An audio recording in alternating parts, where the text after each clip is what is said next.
Hello everyone. Hello. And welcome you all to Rachna's Navangel World. And yes, the day begins with all you lovely people, and it's a new day, new beginning, and life is all about loving and caring each other.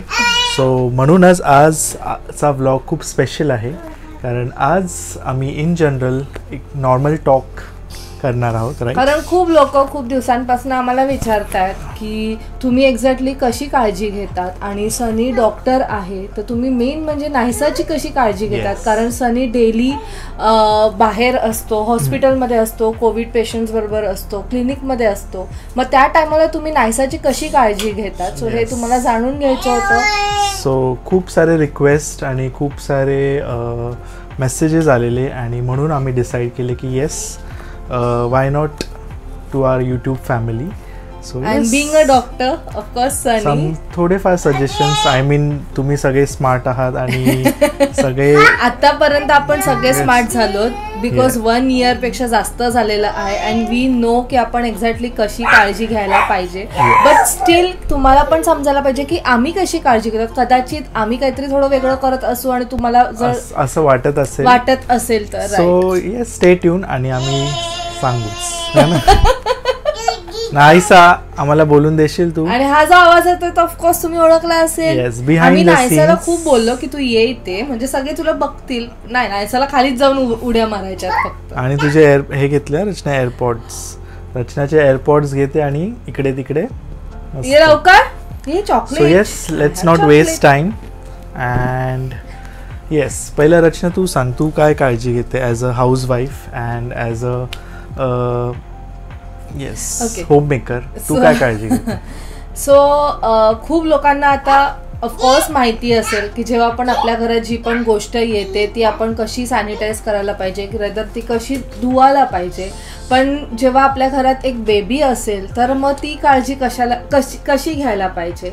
So आता आपल्याकडनं बाहेरचं main म्हणजे दूध येतं. Newspaper तर आम्ही कधीच बंद केलेलं आहे, रदा आता चालू पण नाही. मला असं वाटतं ऑलमोस्ट खूप लोकांनी बंद केलं असेल ते. आम्ही तर खूप लॉंग बॅक 1 year बॅकच बंद केले न्यूजपेपर.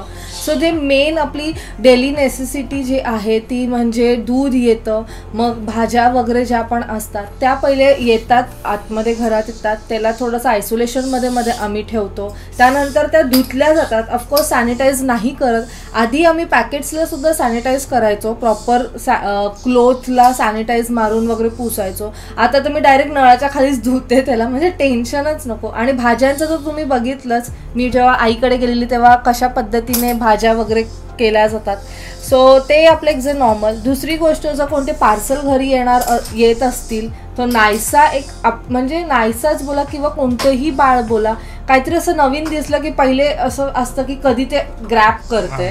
सो नायसाचं पण हेच आहे. पण आम्ही एक असं लक्ष देतो की तो पार्सल आल्यावर मी सुद्धा त्याला नाही हात लावत, म्हणजे फक्त घेते आणि ठेवते, इमिजिएटली नाही उघडत मी. आणि त्यानंतर जसं पार्सल कोण देऊन गेलं त्यानंतर जे पण आपले हात आहेत पहिले सॅनिटाईज करायचे, वॉश करायचे. प्लस आपलं जे डोअरचं हँडल आहे, कारण हे सगळं सनीनेच आम्हाला सांगितलेलं, मी ते सुद्धा सॅनिटाईज करते. कारण नायसा आहे त्याच्यामुळे आम्ही जास्त जरा काळजी घेतो या सगळ्या बाबतीत. त्यानंतर थोड्या वेळानंतर, खूप वेळानंतर मग पूर्ण पॅकेट सॅनिटाईज पण सनी कसा करतो मी तुम्हाला सांगते. तो कधी स्प्रे वगैरे करत नाही. तो प्रॉपर एक क्लोथ घेतो, त्याला ओलं करतो, त्याला पूर्ण सॅनिटायझर लावतो आणि मग त्याच्यानी मग ईच अँड एव्हरी कॉर्नर तो पुसतो, म्हणजे कुठेच काय राहायला नाही पाहिजे. ही त्याची ट्रिक आहे. हेच त्यांनी सांगितलं आणि तेव्हापासून आम्ही तेच सगळं फॉलो करतो. सो अशा पद्धतीने घरात जी पण वस्तू येते ती नायसापर्यंत पोहोचतच नाही कधी. त्याच्या आधी सगळं काही सॅनिटाईज केलेलं जातं. पार्सलमधनं वस्तू काढल्यानंतर पण आतमध्ये एक प्लॅस्टिक असतो, तो सुद्धा सॅनिटाईज करायचा. प्लॅस्टिक फेकून देते, त्याच्या बाहेरचा कवर पण मी फेकून देते. आणि म्हणजे क्लोथ्स, काही पण बाकीच्या गोष्टी असतील त्या नायसाच्या रीचपर्यंत नाही मी ठेवत, त्या लांबच असतात. आता घरातलं सांगतायत म्हणून, म्हणजे घरातलं मी बोलते म्हणून तुम्हाला सांगते. इवन जेव्हा सनी येतो घरात, त्याची जी बॅग आहे ती एकदम लांब असते. जेव्हापासून कोविड स्टार्ट झाले मला माहिती आहे, तो त्याची बॅग कधीच नायसाच्या रीचपर्यंत नाही ठेवत. त्याची जी ती बॅग आहे ती एकदम वेगळी असते, वेगळ्या जागेवर असते. सनीसुद्धा घरात आल्यानंतर कधीच नायसाला इमिजिएटली घेत नाही. आमच्याजवळ पण कोणाच्याच येत नाही. तो पहिले सर्वात आधी हात धुतो, त्याच्यानंतर इमिजिएटली आंघोळीला जातो. आणि सनीचं एक मला खूप आवडतं, सनी त्याचे कपडे स्वतः धुतो. त्याला माहिती आहे तो डॉक्टर आहे, तो हॉस्पिटलमध्ये येतो, त्याच्यामुळे कोणालाही काय त्रास नाही व्हायला पाहिजे. सो आजपर्यंत मी बघितले ईच अँड एव्हरी क्लोथ सनी धुतो, कधीच आमच्यापर्यंत ते पोचत नाही. सो अशा पद्धतीने घरातल्या मी काळजी घेते. आणि आता बाकी सगळं सनीच मला सांगेल. मी बरोबर बोलली ना? आपण जे बेसिक रचनाने सगळं काय सांगितलंय, माझं काही सांगायची गरजच नाहीये. कारण ना आता जसं मी बोलली 1 year झालंय आणि आपण कम्प्लिटली ट्रेन झालोत ह्या सगळ्या गोष्टींमध्ये. देतो सो नायसाने एकदम छान हे दिलं आहे, लाईफ. सो आयुष्य कसं जगायचं आणि कसं ते सुरक्षित ठेवायचं ते आपल्या हातात आहे. आय नो आपण खूप काय काळजी घेतो, खूप सारे प्रिकॉशन्स घेतो, पण आपण बघतो आजूबाजूला जे न्यूज ऐकतो की खूप सारे सॅड इव्हेंट्स आणि सॅड एन्व्हायरमेंट आहेत. म्हणजे आपल्या हातात काही नाही असं आपल्याला वाटतं, पण मला असं वाटतं की आपण तो विचार नाही करायला पाहिजे. आपण मोस्टली आपण काय आपल्याला आपल्या पद्धतीने आपण कसं सेफ राहू, राईट, ते बघितलं पाहिजे. आणि आपल्यामुळे दुसऱ्यांना काही त्रास नाही झाला पाहिजे, ते मेन बघितलं पाहिजे. सो म्हणून इन जनरल तुम्हाला मी सांगेल की सगळ्यात बेसिक गोष्ट असते ती म्हणजे first of all hand sanitisation. तर तुम्ही जेवढं हँड तुमचं सॅनिटाईज करणार, सॅनिटायझर फक्त सॅनिटायझर वापरून सॅनिटाईज होतं, आपला हात स्वच्छ होतं असं नाही आहे. मेन तुम्ही नॉर्मल कुठलाही साबण घ्या, त्याला चांगलं प्रॉपर 1 ते 2 मिनटं प्रॉपर वॉश करा हँड्स. आणि हँड्स पण आपले हात पण कसे धुवायचे त्याला पण एक टेक्निक आहे, hand wash technique, 7 steps of hand washing. ते पण तुम्ही गुगलवर कुठेही यूट्यूबवर सर्च करेल की हँड वॉशिंग स्टेप्स, तर तुम्हाला ते नक्की फ्लॅश होईल आणि ते तुम्ही बघू. सेकंड आहे मास्क तुम्ही कंपल्सरी सगळीकडे घालायचं. आय मीन कुठेही गेलात, कुठल्याही क्राऊडेड प्लेसमध्ये गेलात की किंवा इवन तुम्ही एकटे असाल, तुमच्या फॅमिली बरं असाल बाहेर, तो I definitely advise for wearing the mask. I म्हणजे आपण मास्क घालतोच.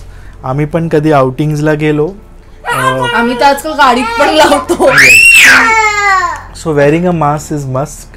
आणि मास्क म्हणजे ट्राय करा N95 मास्क, जो तुम्ही युजली आमच्या चेहऱ्यावर बघतात. आणि खूप लोकांनी विचारलं की हा मास्क तुम्ही कुठून आणले, असं तो कुठल्याही मेडिकलमध्ये आजकाल कोणत्याही सुपरमार्केट्समध्ये सुद्धा मिळतं. N95 फक्त विचारा, तो इमिजिएटली तुम्हाला ते देतो. आणि मास्क तो ओरिजिनल आहे का नाही त्याचं पण एक टेक्निक आहे. त्या नंबरवर एक मास्कवर नंबर असतो, नॉश म्हणून काहीतरी, त्याला एक नंबर दिला जातो. सो मास्क ओरिजिनल आहे का नाही N95 ते त्याच्यावरून आपल्याला एक आयडेंटिफिकेशन नंबर असतो, आय मीन काहीतरी नंबर्स असतात. सो त्याच्यावरून आपल्याला समजतं की तो मास्क ओरिजिनल आहे का नाही. So wearing a mask is must. पूर्ण क्लोज झालं पाहिजे, पूर्ण टाईट पाहिजे, एअर आय मीन पूर्ण सील झालं पाहिजे, सो दॅट काही आपल्या जे व्हायरस किंवा काही पार्टिकल्स असेल. No Naisa, Naisa is disturbing. Naisa no बाबू, नो जा. हा तो मास्क पूर्ण कव्हर पाहिजे, आपला नोज, माउथ, आय मीन हा पूर्ण एरिया क्लोज झाला पाहिजे, तिथून काही गेलं नाही पाहिजे. N95 नाही तर कुठलाही मास्क चालेल ऑफकोर्स, पण ट्राय करा. तुम्हाला N95 मिळालं तर ते बेस्ट आहे. पण प्लीज मेक शुअर की हे पूर्ण कव्हर. कारण आता आम्ही खूप लोकांवर बघतो नाक ओपन असतो, लिटरली इथे असतं, म्हणजे मला कळत नाही ते ऍक्सेसरीज सारखं यूज करतायत काय यार. जाऊन दे, आपण आपली काळजी घ्यायची. आणि तुम्हाला जमलं तर समोरच्याला पण तुम्हाला वाटलं ते माणसं सेन्सिबल आहे तर डेफिनेटली तुम्ही सजेस्ट करू शकता. नाहीतर आजकाल तुम्ही समाजसेवा करायला जाल तर आपणच अडकून जाऊ तिथेच. सो जाऊ दे, ती वेगळी गोष्ट आहे. सो आपलं हँड सॅनिटायझेशन झालं, मास्क झालं, आणि दुसरं आहे सोशल डिस्टन्सिंग. सोशल डिस्टन्सिंग तुम्ही कुठे ट्राय केलं पाहिजे, जिथे क्राऊडेड प्लेसेस आहेत तिथे तुम्ही ते पॉसिबल आहे तर definitely you should do social distance. आता अशा खूप जागेंवर एक पर्टिक्युलर टाइम लिमिट ठेवलंय की या टाइम लिमिट पर्यंतच तुम्ही बाहेर जाऊन तुमचे जे पण गरजेच्या गोष्टी आहेत ते तुम्ही घेऊन येऊ शकतात. सो आमच्या इथे पण तसंच आहे, 7 to 11 सगळं ओपन असतं. म्हणजे ॲटलिस्ट ज्या नेसेसरी गोष्टींचे शॉप्स आहेत ते ओपन असतात आणि तुम्हाला जे हवं आहे ते तुम्ही घेऊ शकतात. सो अशा टायमाला मला असं वाटतं की प्रत्येक फॅमिलीमधला ना एक मेंबरच जायला पाहिजे. कारण कधी कधी ना दिलंय तुम्हाला टायमिंग, तर असं नाही आहे की सगळ्या फुल फॅमिलीने जायचं बाहेर आणि सगळ्या गोष्टी काही घेऊन यायच्यात. सो हे एक जी गोष्ट आहे ना ती प्रत्येकाने समजायला पाहिजे. मग अशा प्रकारे कदाचित थोडीशी ती गर्दी आहे ती आपण अवॉइड करू शकतो. आणि जो पण माणूस बाहेर गेलाय त्याने घरी आल्यानंतर, जसं आम्ही तुम्हाला सांगितलं की घरी आल्यानंतर कशी कोणत्या गोष्टीची काळजी घ्यायला पाहिजे तसंच करायचं.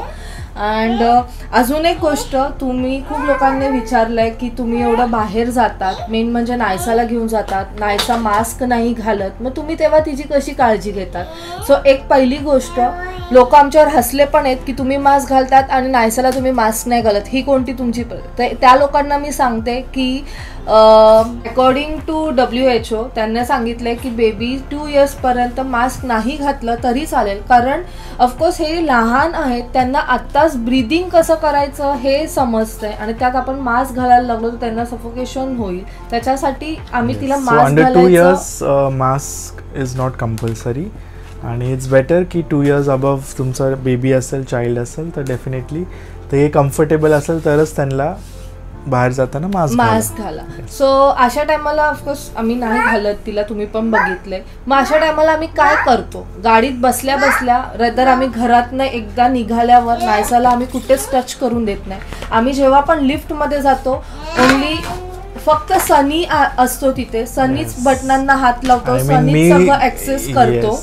म्हणजे इनफॅक्ट मी रचनाला पण हात नाही लावून देत कुठेच, लिफ्ट मध्ये बोला कुठे बाहेर गेलं आम्ही जेव्हा एकत्र असतो येस मीच सगळं ट्राय करतो की मीच सगळं जाऊन तिथे ऑपरेट करू. आम्ही लिफ्टला लीन नाही होत, असं अजिबात नाही, कशाला टच नाही, कशाला जातो आतमध्ये बाहेर येतो. हा गाडी जवळ गेल्यावर गाडीत जसं बसतो आम्ही लगेच सॅनिटायझर यूज करतो. सेम विथ नायसाला आम्ही पहिले प्रॉपर वाईप करतो. आणि सगळ्यात मोठं हे आहे की बेबीजला सॅनिटायझेशन सॅनिटायझर यूज करू शकतो का. सो डेफिनेटली तुम्ही यूज करू शकतात, पण जर काय लहान मुलं ते आपले हात आणि बोटं तोंडात घालत असाल तर डेफिनेटली तुम्ही यूज नका करू, अवॉइड करा. आपलं नॉर्मल हँड वॉश करा, हँड वॉश विथ सोप आणि रनिंग वॉटर, तेच बस तेवढं केलं तरी चालेल. आणि येस नायसाला आम्ही करतो कारण Naysa is a good girl, ती ऐकते आमच्या सगळ्या गोष्टी. नायसाला ना ती सवय नाहीये तोंडात वगैरे काय घालायची म्हणून. आणि तुम्ही बघितलंच असेल खूप एकदम लवकरच ती शिकलेली की सॅनिटायझेशन कसं करायचंय, म्हणून सॅनिटायझर बघितला तीच हात पुढे करते. सो आम्ही जसं बोललो की पहिले आम्ही तिला वेट क्लोथनी वाईप करतो, मग नंतर सॅनिटायझर पण यूज करतो. आणि हे नेहमी होतं, म्हणजे 5 मिनिटासाठी सुद्धा आम्ही गाडीच्या बाहेर निघालो असेल आणि परत आलो तरी परत तिचं वाईप स्टार्ट असं. म्हणजे लिटरली सनीनी बेबी वाईप्स गाडीत ठेवलेत. आणि फक्त तिलाच नाही, आमचं पण आहे, आमच्या बरोबर पण तो तसाच करतो. म्हणजे प्रत्येक स्टेपला आपण असं वाटतंय की येस ह्या गोष्टीमुळे आपल्याला होऊ शकतं, ह्या गोष्टीमुळे आपल्याला कॉन्टॅक्ट होऊ शकतं, तर ती स्टेप होण्याच्या आधीच आपण प्रिकॉशन्स घ्यायला बघतो. आणि आय नो ती तुम्हाला खूप हे वाटेल की प्रत्येक गोष्ट तुम्ही तेच विचार करता, ते नाही. एकदा तुम्हाला ती सवय लागली ना की नंतर तुम्हाला काय वाटणारच नाही की आम्हाला 1 वर्षाची सवय झाली. येस मी म्हणजे आमच्या फॅमिलीला एवढं ट्रेन केलंय मी, कुठल्या गोष्टी कशा पद्धतीने हँडल करायचे, म्हणजे कधी सॅनिटायझर वापरायचं, खूप युज टू झालो, एवढे युज टू झालो ना तुम्ही. म्हणजे आम्ही इव्हन दुबईला गेलेलो ना, वी वर रिलॅक्स्ड. म्हणजे आम्हाला एवढी सवय झालेली त्या सगळ्या गोष्टीची, मास्क, सॅनिटायझर आणि सेम विथ नायसा. म्हणून आम्ही एकदम काय म्हणतो म्हणजे भीती तर असते, व्हेरी अलर्ट. पण आम्हाला माहित होतं आम्ही कोणती स्टेप कोणत्या टायमाला करतो आणि किती प्रॉपरली करतो. आणि मेन म्हणजे सनी तर आहेच, जर सॅनिटाईज करायला आम्ही विसरलो तर सनी असतोच तिथे उभा, सॅनिटाईज करा पहिले. कोणी आमच्या गाडीत पहिले एंटर होतो, आई एंटर झाली, फाल्गुनी अभि एंटर झाले, पहिले त्यांना सॅनिटायझर असतो. परत ते बसल्यावर गोष्ट मी तुम्हाला सांगते, मास्क सुद्धा काढल्यावर पहिले हात वॉश करायला सांगतो, घरात आल्याला पहिले मास्क काढायला सांगतो, हात वॉश करायला सांगतो. आम्ही जे सगळे बेसिक आहे तेच तुम्हाला फॉलो करायचं, काय नवीन गोष्ट नाही. सांगते खूप लोकांना माहित नाही, आपण मास्क घातल्यावर पण ना त्याच्यावर सुद्धा जर्म्स असतात. कधी कधी आपण मास्क असंच टाकून देतो आणि मग नंतर आपण हँड वॉश नाही करत. आम्ही मास्क घालताना सॅनिटाईज करतो, मास्क काढताना सॅनिटाईज करतो, सतत. आता इच अँड एव्हरी गोष्ट ऑफकोर्स आम्ही तुम्हाला ब्लॉग्स मध्ये नाही दाखवत, पण म्हणून आम्ही विचार केला की आज तुमच्याबरोबर सगळं काही आम्ही शेअर करतो की कोणत्या पद्धतीने आम्ही एक्झॅक्टली आमच्या लाईफमध्ये सॅनिटायझर वापरतो. येस, क्लिनिकमध्ये गेल्यावर खूप सारे पेशंट्स बघतो, तर ऑफकोर्स पेशंट्स कुठले बघतो त्याच्यावर कोविड पेशंट्स पण असतातच. पण मी सगळ्यांना असं डायरेक्ट सांगत नाही की येस तुम्हाला कोविड आहे असं. एक पद्धत असते एक्सप्लेन करायची गोष्टी, आणि ती त्यांना मेन पॅरेंट्सला कन्व्हिन्स केलं ह्या गोष्टी, तर सगळ्या काही गोष्टी सोप्पं होतात. So yes, first of all symptoms काय आहेत कोविडचे, तर लहान मुलांमध्ये साधं सर्दी, खोकला, ताप, उलटी, जुलाब, डोकं दुखणं, पाय दुखणं, हे सगळे सिम्पटम्स आहेत कोविडचे in the sense viral fever जो म्हणतो आपण, व्हायरल इन्फेक्शन. तर हे सगळे व्हायरल इन्फेक्शनमध्ये सिम्पटम्स आहेत, ज्यात कोविड पण इन्क्लूड होतं. सो म्हणून असे काही सिम्पटम्स दिसले तर पॅनिक नाही व्हायचं. फर्स्ट ऑफ ऑल आपल्या बेबीला ह्याच्यातले काय दिसतं, सिम्पटम्स दिसले तर ते सिम्प्टोमॅटिकली ट्रीट कसं करायचं ते बघितलं पाहिजे. मेन आपल्या बेबीजला प्रॉपर हायड्रेशन, चांगलं खाणं पिणं, त्याच्यावर फोकस करा. More of liquids, more of water, more of juices, आणि ट्राय करा की हँडमेड, होममेड जेवढं बनाल तेवढं चांगलं आहे. आणि हेल्दी डाएट म्हणजे जास्तीत जास्त फ्रूट्स ज्याच्यात विटॅमिन सी आहे, जे म्हणा संत्र, लेमन, मँगोज, ते तुम्ही जास्तीत जास्त इन्क्लूड करा. आणि सगळ्यात कॉमन क्वेश्चन येतो की तुम्ही बाळाला, तुमच्या बेबीजला इम्युनिटी वाढवण्यासाठी काय देतात का? तो डेफिनेटली नाही. आम्ही काहीच नाही देत नायसाला की तिची इम्युनिटी वाढण्यासाठी काय मेडिसिन्स देतो आहे. In fact vitamin C, multivitamin. पण इन जनरल ते कसं कॉमन पॉप्युलेशनमध्ये एक ते माइंड सेटअप झालं आहे की आत्ता आपण बेबीजला मल्टीविटॅमिन्स आणि विटॅमिन सी सप्लिमेंट्स देतो आहे तरच ती त्यांची इम्युनिटी डेव्हलप होते आणि इम्युनिटी स्ट्रॉंग होते. तर इनफॅक्ट असं नाही आहे. ते तुम्ही देता तर इट्स गुड, दिलं तरी इट्स मतलब काय हार्मफुल नाही, पण एक हे असतं की किती तुम्ही देता ते आणि किती वेळासाठी देता ती गोष्ट, तर ती एक गोष्ट थोडा लक्षात ठेवली पाहिजे. आणि दुसरं म्हणजे आपल्याला कधी अलर्ट झालं पाहिजे लहान मुलांमध्ये, तर fever which is more than 3 to 5 days, आणि जो फीवर फर्स्ट डे आणि 4th, 3rd आणि 5th डेमध्ये वाढतच चालला आहे. म्हणजे आधी जो 100 होता तो 3rd day, 4th day, 5th day 100 cross होऊन 101, 102 होतो आहे. नाहीसा 101, 102 होते, म्हणजे फीवरचा स्पाईक वाढतो आहे. तर अशा वेळी आपल्याला अलर्ट झालं पाहिजे. तुमच्या पीडियाट्रिशियनला, तुमच्या फॅमिली डॉक्टरकडे जाऊन लगेच त्याला कन्सल्ट करा. काय ब्लड टेस्ट करायचे आहे का नाही ते तुम्हाला स्वतः डॉक्टर सांगतील आणि अकॉर्डिंगली तुम्हाला ते ट्रीटमेंट स्टार्ट करतील. सो ट्रीटमेंटमध्ये आपण एकदम सिम्प्टोमॅटिकलीच ट्रीट करत आहे ह्या सगळ्या गोष्टी कोविडमध्ये.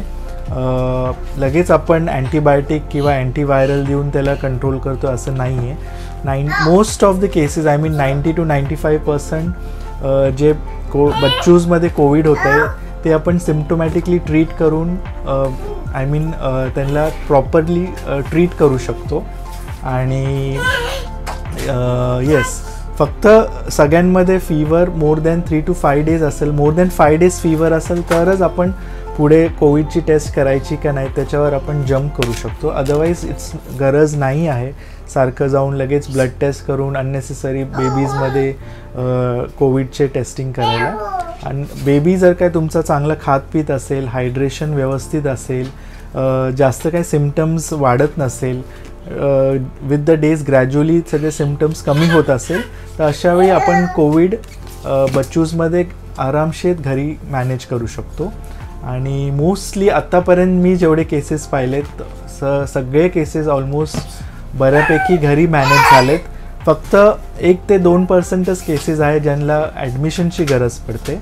आणि ॲडमिशनची गरज पण त्यांना जास्त ड्युरेशन नाही आहे. आय मीन लगेच कोण असं व्हेंटिलेटरवर गेलं आहे किंवा जास्त ड्युरेशनसाठी ऑक्सिजन लागते असं नाही आहे. तर बऱ्यापैकी ते बेबीज आय मीन बच्चूज सगळे रिस्पॉन्ड करत आहेत या कंडिशनमध्ये.